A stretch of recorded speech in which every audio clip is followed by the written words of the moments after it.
Սիրելի հայրենակիցներ, դուք շատ լավ գիտեք, թե Նիկոլը որքան է ատում հայ ժողովրդին, յուրաքանչյուր ներկայացուցչի հայ ժողովրդի, անկախ բնակության եւ ծննդյան վայրից։ Իհարկե Նիկոլի համար հասկանալի պատճառներով, Արցախի հաղթանակի պատճառով նաեւ կրկնակի ատում է արցախահայերին։ Որ փախածներով չփորձեք ասեք, որ Եվ չեմ ասում, որ արցախցիները փախել են, ես ասում եմ, որ Ղարաբաղի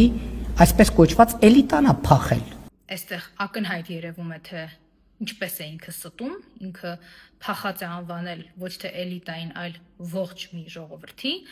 բայց նույնիսկ էլիտայի մասին։ Եթե ինքը նկատի ունի իշխանավորներին որպես էլիտա,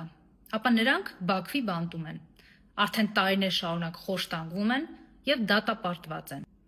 Նախագահներից երկուսը, յուրաքանչյուրը 20 տարի ժամկետով, մեկը ՑՄԱ ազատազրկման, Արցախի պաշտպանության բանակի ղեկավարությունը ՑՄԱ ազատազրկումների է դատապարտվել, օրենսդիր իշխանության ղեկավարը ՑՄԱ ազատազրկման է դատապարտվել, գործադիր իշխանության ղեկավարը 20 տարի ազատազրկման է դատապարտվել, իսկ մեր ազգի էլիտայի լավագույն հատվածին հանձնեցիք հողին ձեր դավադիր պատերազմով։